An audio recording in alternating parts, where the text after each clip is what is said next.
Hey everybody, Brett from AstartesGaming here, back with episode 2 in our coverage of the full release of Battle Brothers. So, in the last episode, we took on some work tracking down a stolen statue for a lord in Weisenstadt, and got a little bit of money. We were able to hire another character. We narrowly missed losing one in the battle. Anton was unfortunately gravely injured, but he did manage to survive. However, he'll be traumatized for the rest of our playthrough, which is not good because that hurts his resolve and initiative quite a bit. Initiative in this game is kind of a non-factor. I would never really concern yourself with initiative, but resolve is a very big deal, and so that's going to hurt us quite a bit. He did survive though, and that's the important thing. So in today's episode, we're going to continue to look for some work. We've checked out Hageberg and they didn't have anything for us, so we'll probably head to Steinwacht and see what they have. If not, we might head up to Koppingen and see what this other noble house has got going on. I think that's pretty much it. We're going to continue to try to hire more people until we make it to 12 to fulfill that ambition. We're not going to just hire anybody and everybody though. We'll do it effectively and strategically, but yeah, we got to find some work. So oh, we have Singhoben down here. We'll check them out too. Let's get moving. While I'm headed over here, I just want to remind you guys to hit that like button if you're enjoying our Battle Brothers playthrough and you would like to see more of it. And don't forget to subscribe as well. It's the best way to follow along with our Battle Brothers playthrough and to help the channel grow. We've never been to this place. Yeah, we know that. I'm really hoping that we can find a Barber because I want to customize the appearance of some of my guys. Also, I didn't mention this in the previous episode, but I will be taking names for characters. A couple of them are off limits. Anton the Falcon is going to stay Anton the Falcon because he's named based off one of our companions from our previous playthrough. The same goes for Raymond and Albrecht. And then, let's see, where are you? Marcus the Sage, and I spelled your name wrong. Whoops. Was a character from our previous playthrough as well, submitted from a subscriber. So I'm carrying his character over. And because Marcus survived basically the entire playthrough, I felt that he was worthy of joining the companions even if he wasn't one anyways.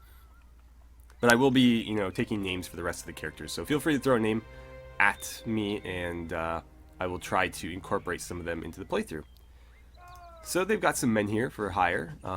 We have Hakon the Brawler and Friedrich the Farmhand. I like alliterations. And Tillman the Beggar.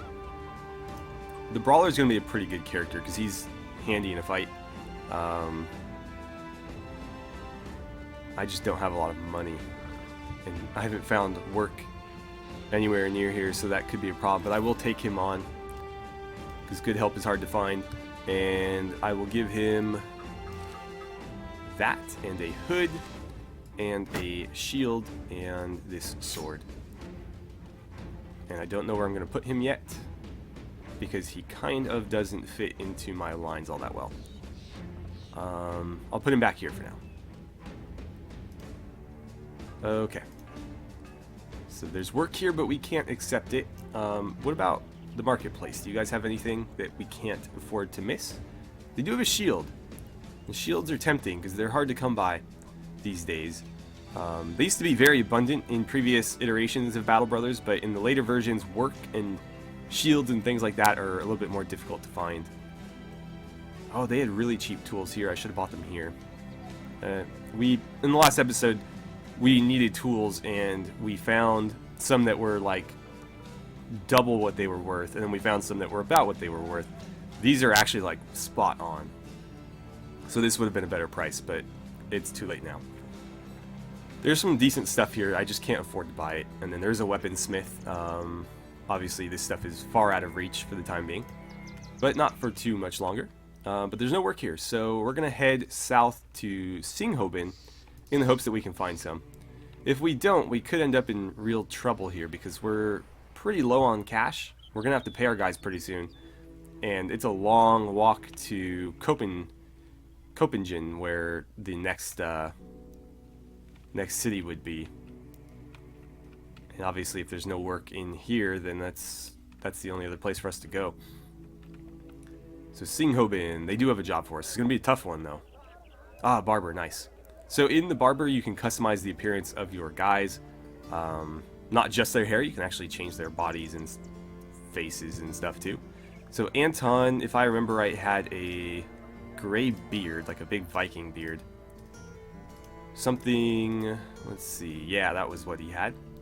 Hair really doesn't matter, I don't remember what it was. But he's always got a helmet on anyways. I think that was the hairstyle he had. And I'm going to give him some tattoos as well, because why not?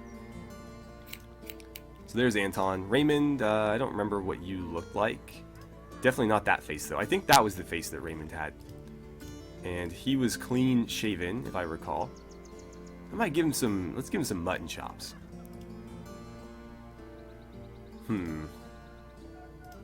Yeah, I like that look. Albrecht. Let's see. Get rid of that beard real quick so I can see what he looks like. No. I'd know it if I saw it. I think that was the face he had. No, it was that one. It was definitely that one. So, hairstyle, I mean, that's fine. Let's change the color. Something like that's okay, I guess. And I'll leave the rest of these guys as is. Whoever gets the honor of naming them can have a little bit of say in their appearance. Actually, Marcus needs to get changed up a little bit. I think he had a more impressive beard than that. And he needs gray hair too if he's going to be a sage. So let's go with something like that. That's better. That works for me. Beef him up a little bit. We'll give him some tattoos as well. Okay. So, there is work here. I'm just nervous about it being... It's 2 skulls. This is the difficulty here. Meaning this is like medium difficulty. 3 would be difficult. Like the most difficult. 540. What am I doing? Can I barter for a little bit more? 560. Okay. Deliver cargo to Gebhard the Counselor in Olbing to the northeast. I'll need some time to think about that one. I want to know where it is. I'm not familiar with this map yet.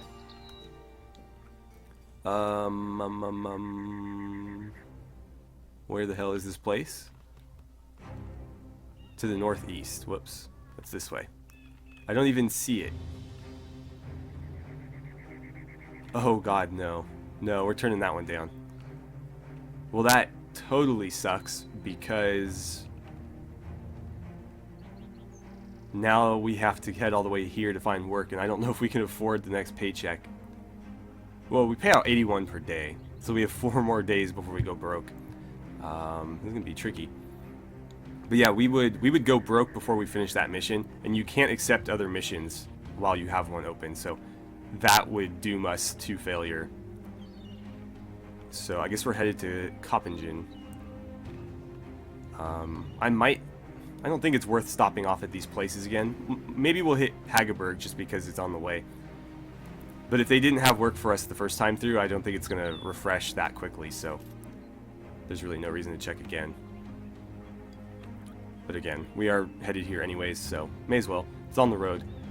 But I'm really hoping that they've got something for us, because we could be in real trouble if we can't find work. And that seems to be one of the most difficult things in this game at this point. At least in the last few versions, is finding work is actually really, really hard. And completing the jobs can be difficult, but not nearly as difficult as just finding the jobs to do. Yeah, so they have work here, just not anything that we can do yet. That's... I don't know what he's talking about. Anywho, yeah, so that's something that I find a bit... I'm not going to say off-putting, because this game is incredibly enjoyable, but one thing I sort of disagree with in this latest version is the fact that they've locked off the faction jobs, because the work was already scarce enough before, and so by locking those off from you until you have the right relations with them, like, it makes sense. I understand the reasoning. It's just they've made work even more difficult to find. Terrified villagers, you say. Oh, I bet there's direwolves or something. Well, I don't mind fighting direwolves. Oh, the cemetery's been opened and raided. Okay. Grave robbers? Can I get a little bit more? 370? Okay, well, we'll have to take what we can get. It seems like they've dropped the payment amounts a little bit as well. I'll accept. We have to secure the Dead Gate Crypt. We don't have any money to buy stuff, but we might have... I mean, 370 is only going to just save us from being broke. It's not really going to allow us to purchase anything. Alright, so... At crypts like these, you're going to face one of two things. It's either going to be grave robbers or it's going to be some form of undead. Typically, if you're dealing with a crypt like this, it'll be skeletons or ghouls. Neither of which is particularly scary, but skeletons do have resistance to piercing, so they can be tricky if you're armed with a bunch of spears. Yeah, we're fighting the undead. The cemetery is layered in fog, that or a thick miasma given off by the dead. Wait, that is the dead. To arms! Alright, so let's do this. It's not going to tell us what we're going to be fighting, but this was a 1 skull difficulty mission, so we should be able to handle ourselves. Alright, so... Oh, we've got Wiedergängers, which are just... It's the German word for zombie. Let us retreat back a little bit to this high ground so that you guys have a better shot. I don't recall if the crossbow or the bow has better range. They might be the same for the time being, so I'm just going to follow them both back to here. And then we'll retreat our line accordingly. They seem to be coming at us roughly evenly across this front. There's only 7 of them as well, so this should be fairly straightforward. As straightforward as this game will allow, of course. You need to wait. You need to hop back up there. So as I've mentioned in the previous episode, you don't ever want to end your turn fully until you've spent all of your action points, unless of course you're trying to rest your guys or something. So you can move and then you can press wait turn and use the rest of your action points later in the round, which is a very good idea. Especially when you're trying to play defensively like I am, and you want the enemy to sort of march toward you. They're moving pretty slowly. I don't know if zombies have lower action points. That's something that I do not know. It doesn't really tell you, so I don't know if that's the case. But they're just out of range of our archers, so unfortunately he's going to have to just wait. That's fine. We'll diminish any fatigue that we built up in moving. You'll fall into line. And let's see. I don't think you can hit. You can. Well, go ahead and do it. And you guys are just going to hang out for now. No reason to spear wall yet because they're still very far out of range. Yeah, you're going to have to wait as well. Everybody's going to wait. Just wait, wait, wait. Okay. I think he's still 1 turn out. We'll see. I'll start putting some arrows into him, though. Actually, you don't have any weapons, so I may as well shoot at that guy. By the way, there are hotkeys and stuff for this if you prefer, using those. You have to use your mouse for moving anyways, so I just click, but you can see they are numbered, and then these have hotkeys as well. I'm not a hotkey sort of person unless I'm playing competitively, like RTS games. Obviously, then you need hotkeys, but in a game like this, it's turn-based. What's the rush? Take a shot at that guy. Nicely done. Okay, so we're going to have to end a couple of these turns prematurely. I am actually not going to spear wall here. My concern is that we're going to build up a ton of fatigue. Spear wall takes 30 fatigue. You can see he can only do 2 spear walls before he's just gassed. So if I do it too early and we waste a turn on it, then he just built up a ton of fatigue for no reason.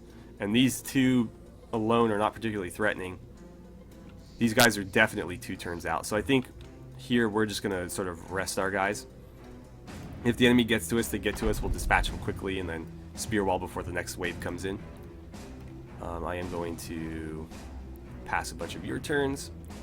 And see, that would have been a huge waste because they actually ended up going before these guys.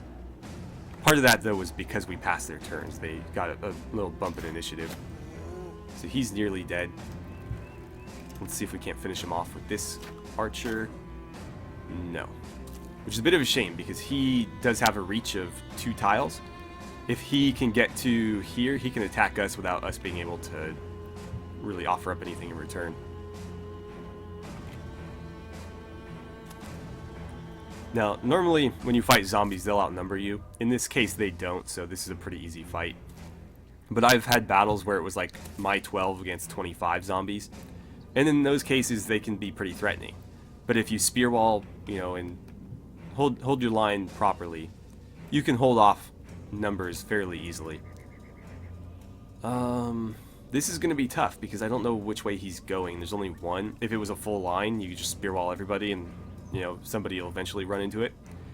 But he could go this way, and in which case he just wasted his fatigue, or he could go that way and then he'll waste his fatigue. But either way, I'm going to get the spears up. At least over here. I don't think he'll go all the way up there. So you two can just hang out. Raymond, you're just going to relax. You're just going to relax. I would love it if you could kill that guy for me. So close. Let's have you just wait a little bit. He's going to jump into that spear. We'll keep him back. Ah, so it ended up working out. We got an attack on each side. He tried one and then he tried the other. Keep it up, I guess. Get yours up as well, although that might be a waste. The one nice thing, though, is if I only use the spear wall and nothing else, they recover 15 fatigue each turn, so they're only paying like half the fatigue cost, essentially, if you're only spear walling. Cool, so that guy's dead. He was the biggest threat because he had that pitchfork. Oh wait, they got like a officer zombie or something over there. We'll have you just hang out. Yeah, nothing for you guys to really do. Oh, he came back. That's another thing the zombies can do, is I think you have to kill them all like twice. Something like that. It's not that hard to deal with. They come back severely wounded, usually. And so another hit usually puts them back down. Okay, why don't you just end him again? Ah, so close. He's going to walk right into that spear. And that just wasted his turn. He got through, so that spear wall is no longer in effect. Just start attacking. So close. He's going to run right into that one. Interesting choice on his part. He could have gone right here and avoided it, but he didn't.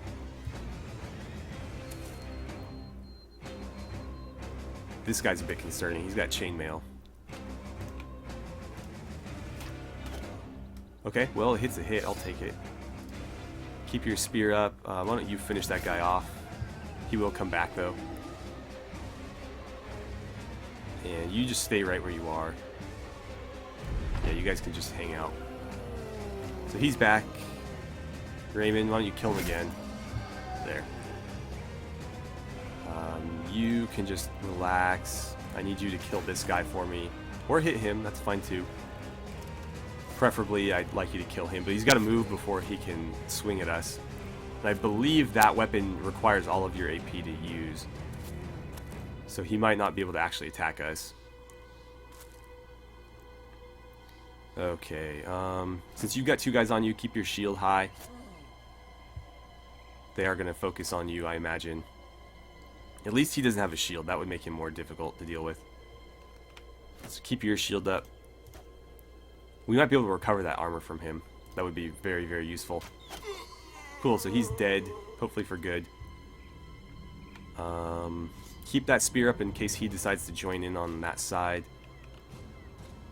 I think I'll have, since his spear wall is no longer functioning, I'm going to move you up to here to help out. Take a couple slashes at this guy, or just one, I guess. And why don't you hack away at him? Alright, cool. Raymond, you want to finish that guy off? I think he's done for good now, but I could be wrong. They all look kind of similar, so it's hard to keep track. There we go. Maybe we can kill him before we destroy the armor. That would be really nice. At this point, we've got them outnumbered enough where I'm going to break ranks. I'll fold this guy here, and these two will go out and engage him.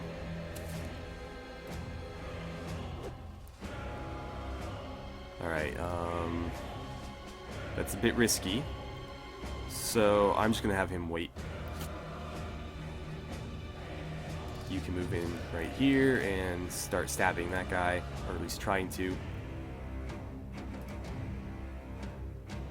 Let's see, I think we should probably get his shield up. Early on, I like to play smart and keep the shields up. Later on, when you have really good armor that can soak several hits, it becomes sort of a moot point. But for now, you know, we'll keep the shields high. Make sure we don't get any damage we don't necessarily have to take. Oh, so a couple of them came back. Well, that's fine. We'll put him back down. This guy's almost gone. So close. Let's see. The archers can shoot him, so let's just focus on this guy, I guess. He's gonna swing at us with his bare hands, I guess. That guy's done. Who's up? Oh boy, that's not good. Is that pierced shoulder? It's not gonna show me. Not until the end of the fight anyways. So we'll have you wait. Somebody might pop up out of the ground over there. Okay, you've been dispatched. You've been dispatched. I think the armor is in one piece as well. But we are going to have to kill him at least one more time. Unless, I think if we drop this guy first, the fight might end before he can... Yeah. So, if you can kill them before they regenerate, then they stay dead. So Raymond leveled up again. That's his second level up already. Hakon got a pierced, or an injured shoulder. So we're going to have to heal him, and then it looks like he's content to sit out for a little bit. Which we might have to do. Otherwise, Anton took some light wounds and everybody else is fine. We did not get any armor or weapons from that, but we did get some coin.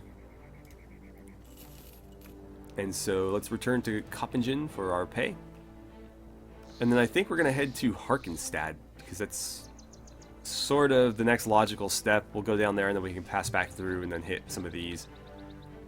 We'll have to find like the sweet spot. There's always like a spot on the map that you want to sort of spend a lot of your time in, because they'll have a lot of cities in one particular area so that you can constantly find work. So the villagers are no longer terrified and we got paid. That's good. So, marketplace, what do you have for me? A hooked blade. That's a pretty good weapon. I can't afford it though. So it's got a range of 2 tiles. I imagine it functions exactly like a bill hook. But it's not telling me what the secondary effect is, so I'll just have to assume. We could use more tools though. Tools are good early on because you can repair damaged equipment that you pick up and purchase. Cloth rolls, you know, we'll sell those. And let's see. Grab some bread while we're here as well. Let's take care of Raymond's level up. So, with level 2, what I like to do is, well, first thing I'll distribute his skill points or whatever. More fatigue, more resolve, and more melee skill. And then for the perks, for the second level up, I like to go with gifted. This essentially gives him an additional level up. So when you grab this, you don't get another perk, but you do get to allocate another round of experience. So it essentially makes your level 3 into a level 4, except he's got 1 less perk. And so I always like to go 1 student, 2 gifted, and then from there I'll specialize them based on their weapon. But those 2 will benefit everybody always, and so those are usually my first choices. So more fatigue, more resolve. And do I go hit points or do I go melee skill?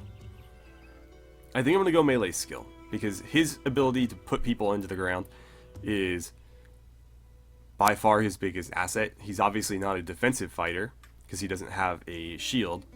So his best defense is killing things before they kill him. And so to that end, we're going to give him more melee skill. Alright. So that's going to be it for this episode. We are out of time. As I said, in the next episode, we're going to head to Harkenstad and see if they've got any work for us. And then we'll head up to maybe Friedewald and Hoberfest and see what they've got going on. We are going to continue to try to hire more men. Obviously, we need to earn some more coins to do that. Because if we only have like a week's worth of pay for them, and we end up going a week without a job, things could get very hairy very quickly. So we're going to, try to work on that.